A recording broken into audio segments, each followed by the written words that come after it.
ओम शांति। हाणे असां बाबा खे याद था करूं। महात्मा द्रौपदी के विषय में वेठिया निराकार रूप में बाबा की याद करो।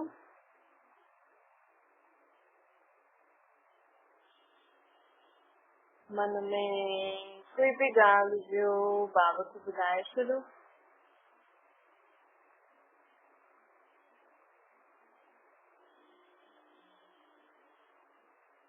ओम शांति। अॼु मूंखे मुंहिंजे श्री बाबा ब्रह्मा जी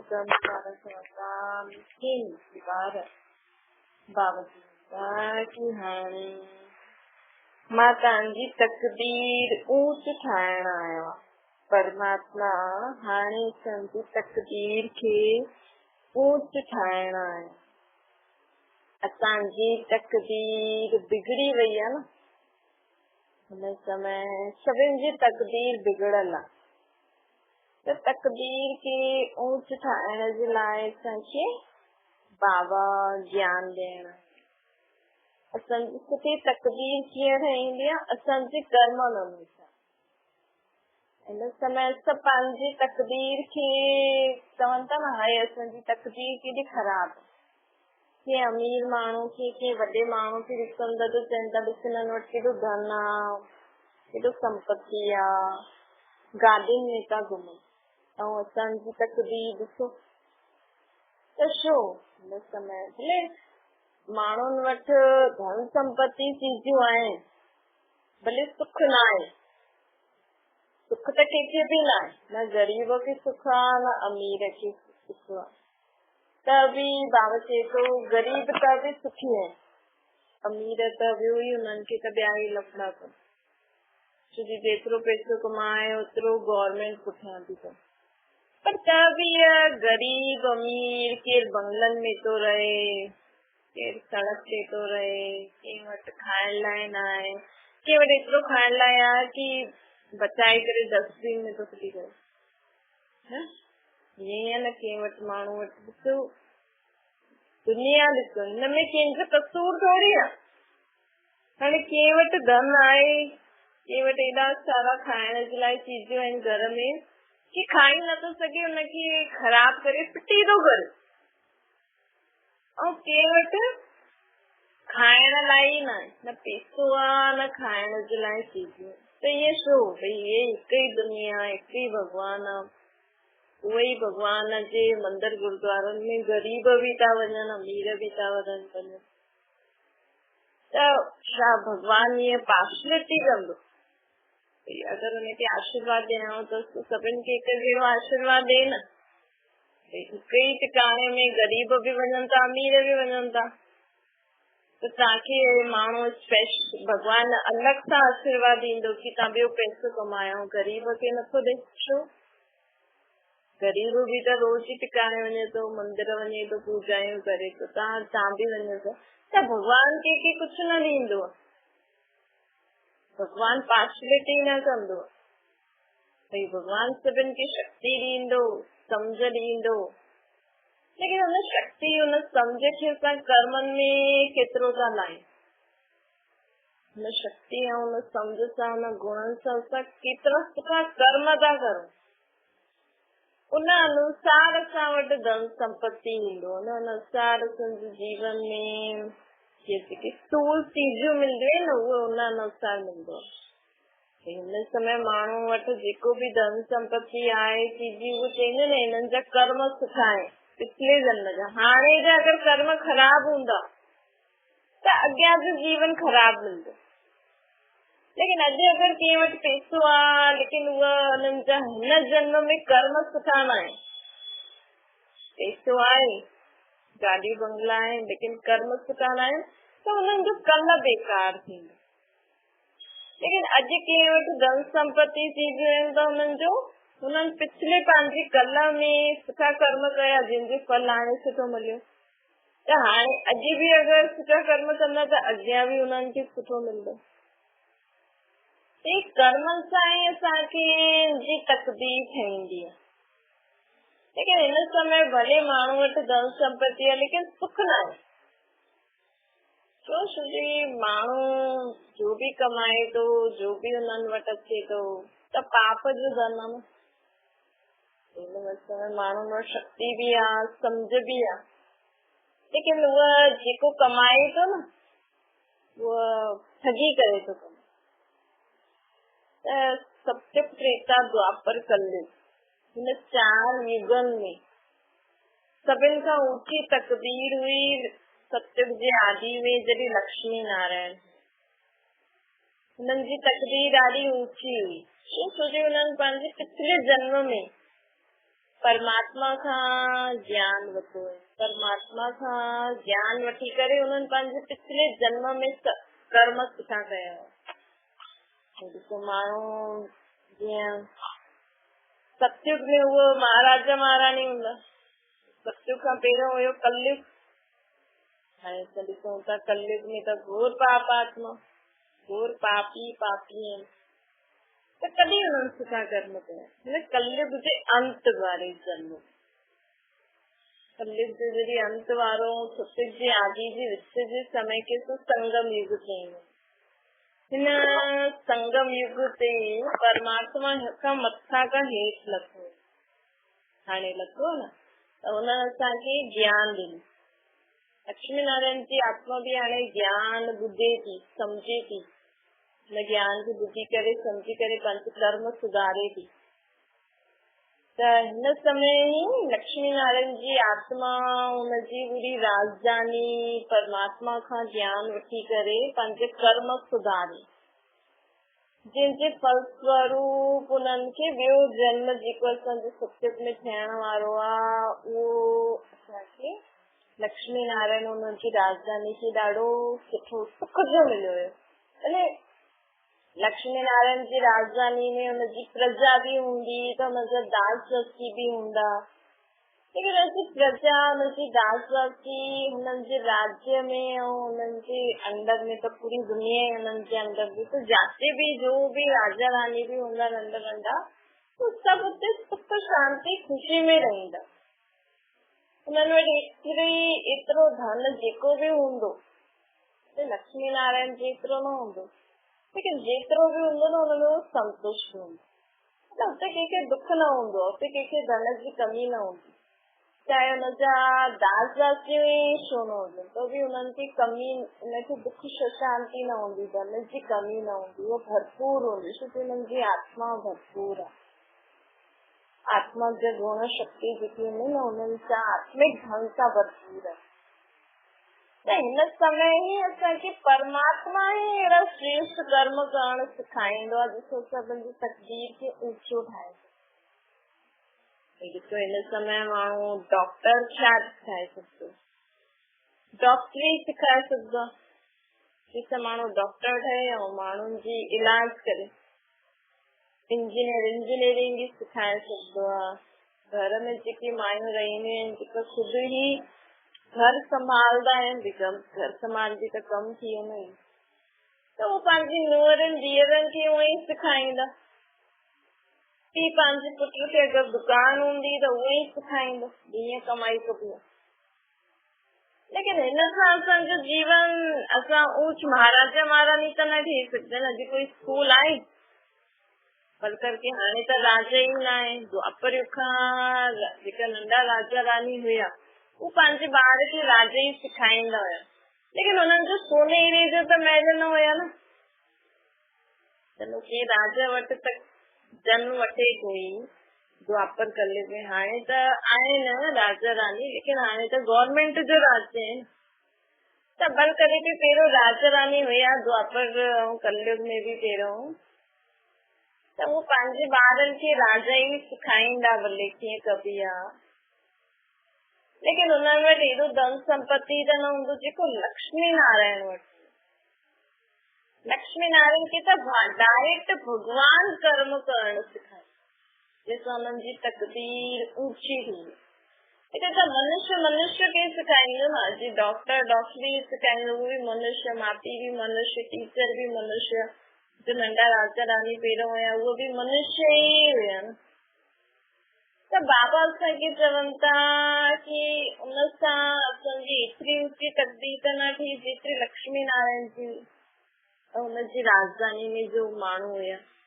जी उन्हनि जे राज्य में सभिनि जो सोने जा महल हुया, सभई 36 प्रकार जा भोजन खाई सघंदा हुया, छोकी राजा रानी वटि जो रहंदा हूंदा दास दासी वग़ैरह उहे बि त महलनि में ई खाईंदा न, बाक़ी जो बि जेका बि हुया उहे पंहिंजे हिसाब सां मतिलबु खाईंदा पीअंदा ख़ुशि रहंदा हुया। त बाबा चए थो कि हाणे स्वर्ग जहिड़ी दुनिया में हलण जे लाइ असांखे पंहिंजी तकदीर खे ऊचो ठाहिणो, तकदीर खे ऊचो ठाहिण लाइ असांखे परमात्मा जो ज्ञान ॿुधी करे हुनखे यादि करे हुनजी सही ते हलणो। जीअं बाबा चए थो सोचो, ॻाल्हायो, करो, संबंध संपर्क में अचो, उहे उथो वियो, हलणी वेहणी, संस्कार स्वभाव सब जीअं परमात्मा चए थो। कर्म मतलब छा थींदो? ये त थींदो आहे न, उथण वेहण, सुम्हण, खाइण पीअण, कमु करण, जेको बि असां कंदा आहियूं, ॻाल्हाइण, संबंध संपर्क में अचो, ये कर्म ई त आहिनि। माण्हू पंहिंजो कर्म तो फूटे न, हाय मुंहिंजा कर्म केॾा खोटा आहिनि, कहिड़ा कर्म? ये अगर असां ॿियनि जे लाइ सोचूं था, ये बि कर्म आहे। सोचण बि त कर्म ई थी वियो न, कंहिंसां बुरो ॻाल्हायूं था, उल्टो सुठो चऊं था, कंहिंसां बुरो उल्टो सुठो हुनजे सां ॻाल्हाए करे पोइ ॿियनि जी ॻाल्हियूं हेॾे होॾे फैलायूं था, ये सभु कर्म ई आहे। भगवान जी ग्लानी करण, हुनखे सर्वव्यापी चयण, कच्छ न चवतारा, ये सभु असां जेको मुख सां चऊं था न, कर्म ई करूं था। त ये कर्म जॾहिं असां सुधारंदासीं न, तॾहिं असांजे जीवन में सुख शांती ख़ुशी, तॾहिं असां स्वर्ग जा सुख ॾिसी सघूं। स्वर्ग हिन समय माण्हुनि वटि महल आहिनि त सोचनि था इहो असांजे लाइ स्वर्ग आहे। अॼु माण्हू वटि अगरि सुठो घर गाॾियूं आहिनि त चवनि था असां त स्वर्ग में वेठा आहियूं, लेकिन स्वर्ग जहिड़ा सुख त न आहिनि न। स्वर्ग जहिड़ा बंगला थोड़ी ठाहे सघंदो, कोई ठाहे सघंदो? अॼु माण्हू वटि सचो सोन आहे पाइण लाइ, हुजे बि त बि पाए न सघंदो, छोकी गवर्नमेंट पकड़े वठंदी आहे। हिन समय माण्हू वटि सोन रखण बि गवर्नमेंट जेतिरो चए, गवर्नमेंट जी कंट्रोल में आहे सभु सोन वग़ैरह। ये कोई रखी सघंदो आहे? गवर्नमेंट उते छापो माराए पकड़े वञे माण्हू। और सत्युग में तुंहिंजो सोने हीरे जा महल हुया, कोई रोक टोक न, ईअं ई सोना हीरा पिया हूंदा हुया जीअं सड़क ते पत्थर मिटी गई। त एतिरी असांखे हाणे अहिड़ा कर्म करणा आहिनि जो भॻवान असांखे सिखाए थो, तॾहिं असां अहिड़ी दुनिया ॾिसी सघंदासीं, होॾे वञी सघंदासीं, न त कॾहिं बि न वञी सघंदासीं। भई जेको उहो दुनिया ठाहे थो, अगरि उनखे यादि कंदासीं, उनजो चयो न मञंदासीं त असां उन दुनिया में वञी सघंदा आहियूं। जेको माण्हू जेको अगरि सम्झो कोई फ्लैट थो ठाहे, अगरि असां फ्लैट ठाहिण वारे खे न ॼाणंदासीं, उनखे न पहचानंदासीं, उन सां न ॻाल्हाईंदासीं, उहो चए मुंहिंजे हिन फ्लैटनि में रहण लाइ तव्हांखे ईअं करणो पवंदो, ईअं अगरि तव्हां न मञंदव त उहो तव्हांखे फ्लैट ॾींदो छा?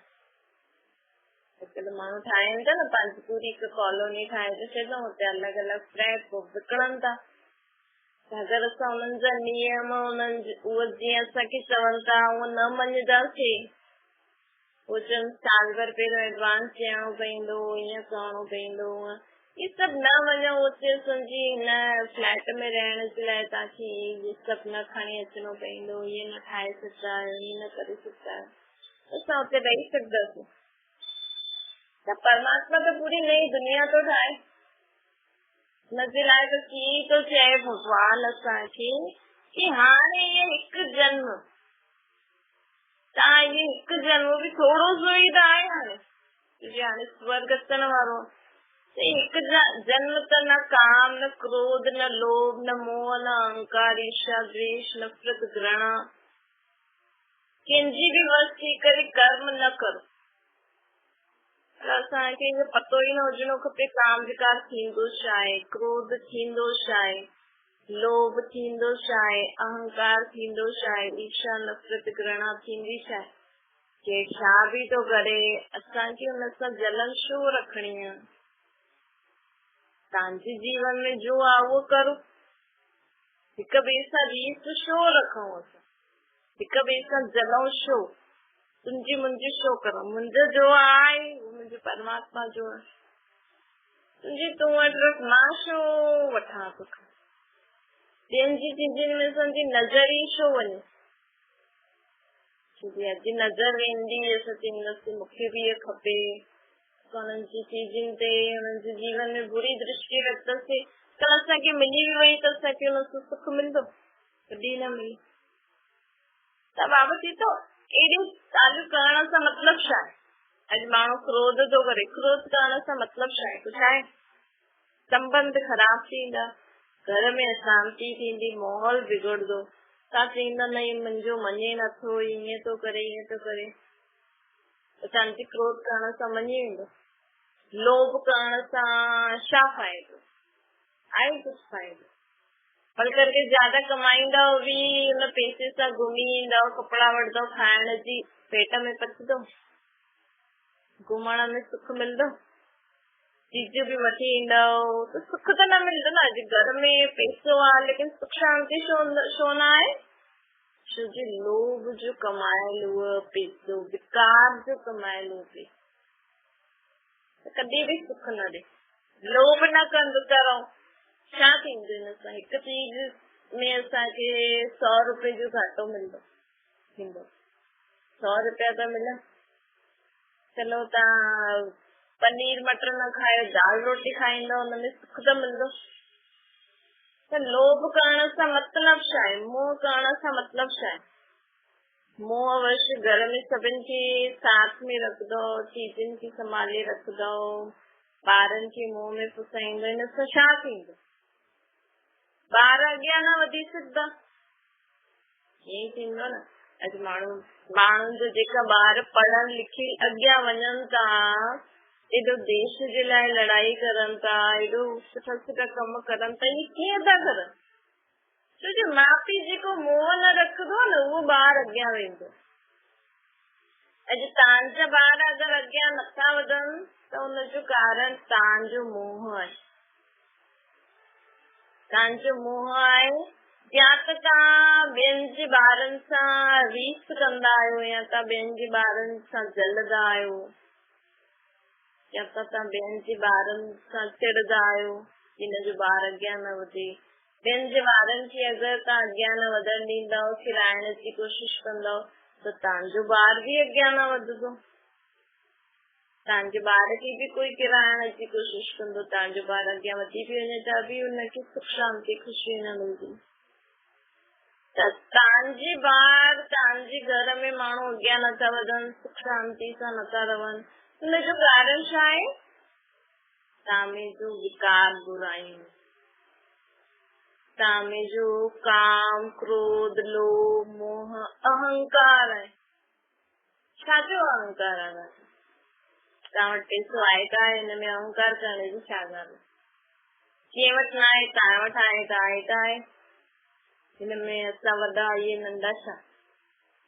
तव्हां पढ़ी लिखी अॻियां वधी वियो, सुठी भक्ति था करो, पाठ था करो, हिन में अहंकार छा। अॼु तव्हां पाठ कंदव, भक्ति कंदव, पढ़ी लिखी अॻियां वधंदव, पैसो वधंदव त हुन सां तव्हां ई सुख वठंदव न, ॿियनि खे छा थींदो। त ॿियनि जे अॻियां मां वॾो आहियां, मूं वटि धन आहे, मां सुठो पाठ कंदी आहियां, सुठो पढ़ाई कंदी आहियां, मुंहिंजो संबंधी सुठा आहिनि, हिन जा ख़राब आहिनि, मां होशियार आहियां, मूंखे सभु ईंदो आहे, हिनखे न ईंदो। हिनजो मतिलब छा आहे करण जो, आहे कोई मतिलब। त अहंकार करण सां मतिलब छा आहे, कंहिंसां ईर्ष्या करण सां मतिलब छा आहे। हुनजो जीवन उहो भले हुन सां केतिरो बि सुठो थिए, हुनजो कर्म।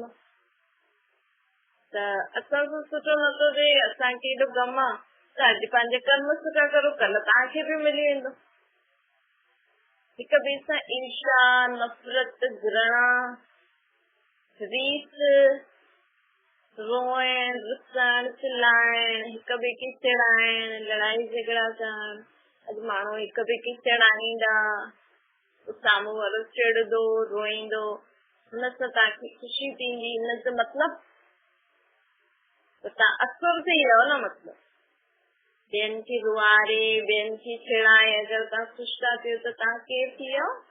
असुर ई थी वियो, छोकी असुरनि जो कमु आहे न। तव्हांखे कोई ईअं चए त तव्हांखे चिड़ मचंदी, लेकिन करो कर्म अहिड़ा था त असुर ई थी वियो। लेकिन परमात्मा तो असांखे साफ़ साफ़ ॿुधाईंदो, हू कॾहिं न चईंदो त ठीकु आहे वॾो आहे चिड़ाए न। छो कोई चिड़ाए? उहा आत्मा दुख जी थी न चई थोड़ी की वो वॾो आहे त हुनजी आत्मा खे भले दुख आहे। ये फालतू जो नियम छो था करो? भई घर में अगर माउ पीउ ॿारनि खे सुठी अॼु तव्हांजे घर में वो नंढी भेण भाउ खे चढ़ाए थो, कल्ह ॿाहिरि वञी ॿियनि खे चढ़ाईंदो त माउ पीउ अहिड़ो संस्कार विझनि ई छो था माण्हुनि में ॿारनि में? न वॾो भाउ आहे न कुझु न थिए, कीअं न थिए? नंढो भाउ नंढी भेण बि कुझु बि चए थो छा? नंढो भाउ नंढी भेण कुझु चई वञे त हुनखे तमीज़ न आहे, ज्यादा तो ॻाल्हाए। ऐं वॾो भाउ वॾी भेण वॾा दादियूं दादा कुझु करनि त उहो सही आहे। उल्टा नियम केरु थो करे? तव्हां त कढो था न, केरु? भॻवान त नथो चए, तव्हां कढो त ही ग्रंथ शास्त्र जो लिखिया आहिनि जिन सच एतिरो ई आहे कि अटे में नमक विझ। केरु लिखिया आहिनि? माण्हुनि त लिखिया आहिनि, भॻवान थोड़ी लिखे आहिनि। अगरि भॻवान ग्रंथ शास्त्र पढ़े या लिखे हा त हुनखे सभी पढ़ी सघनि हा न, हुनखे पढ़ण सां सभी सुखी शांति में रहनि। हुनखे पढ़ी करे कोई त माण्हू अमीर तो थी वञे, कोई त पेट में खाइण लाइ पैसो न आहे, जबकि वो रोज ग्रंथ शास्त्र पढ़े तो ॿुधे तो।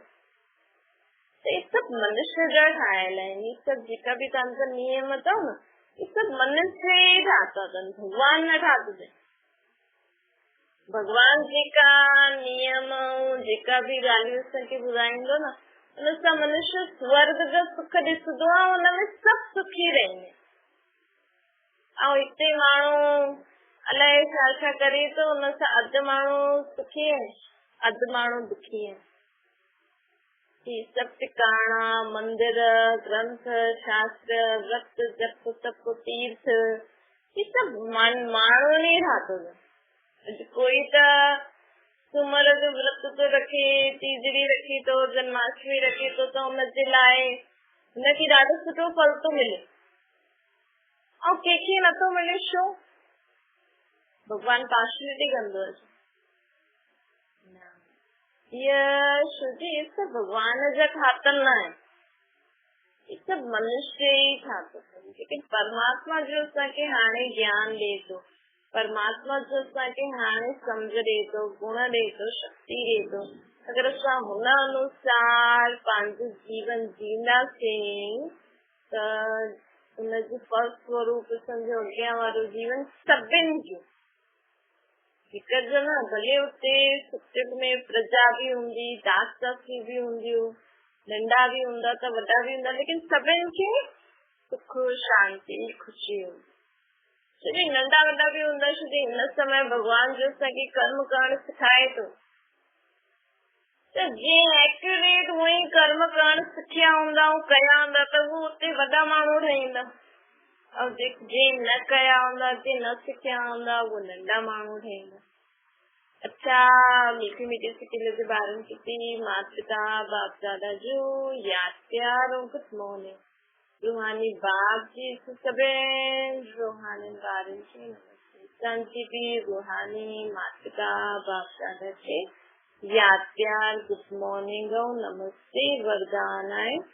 मालिक पंहिंजी स्थिति में रही प्रकृति द्वारा सहयोग जी माला पाइण वारा प्रकृति जी बाबा जी तो प्रकृति का मालिकन जो हाणे खां ई आवान थी करे, प्रकृति आहे न वो चए थी कि तव्हां मूंखे यादि करे मुंहिंजे मथां जीतो। भई हिन समय ॾिसो प्रकृति असांजो शरीर बि केतिरो डिस्टर्ब रहंदो आहे। पाणी ॾिसो दुनिया में काथे बि पाणी, घरनि में पाणी थो घुसी वञे,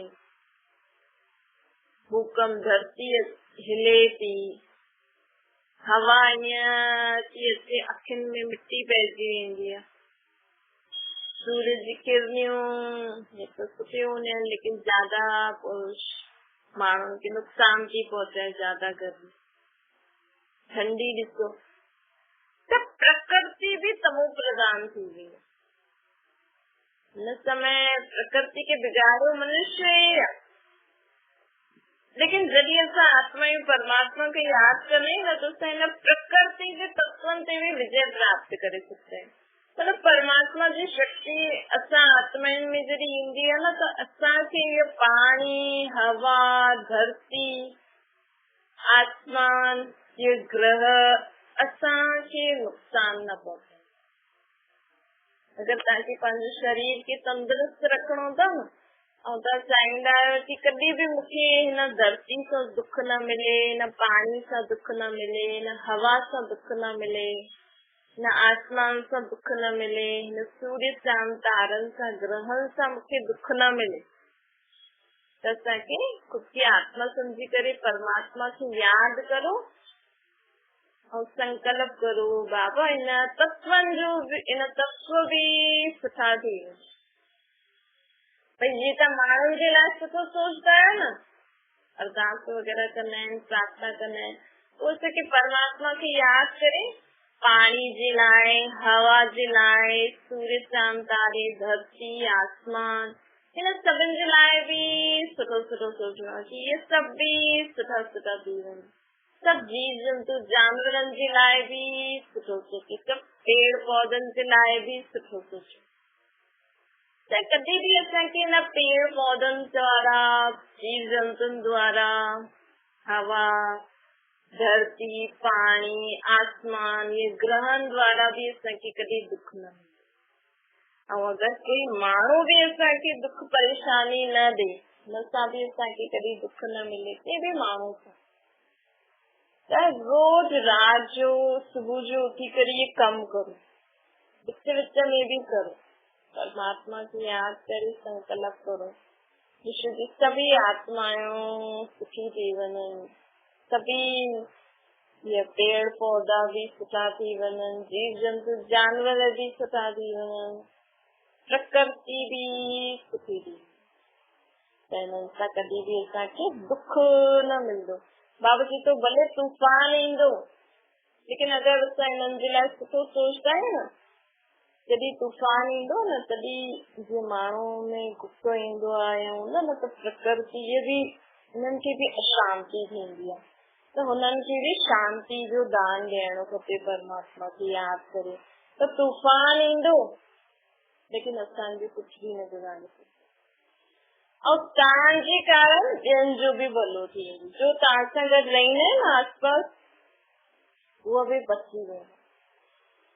करे परमात्मा की याद करे, सिर्फ मुंहिंजो पुटु, मुंहिंजी धीअ, मां सुखी न, सभी सुखी, सभी धरती, आकाश, पेड़ पौधा, जीव जंतु जानवर, सभिनि खे परमात्मा सुख दे, शांति दे, सब सुठा दे।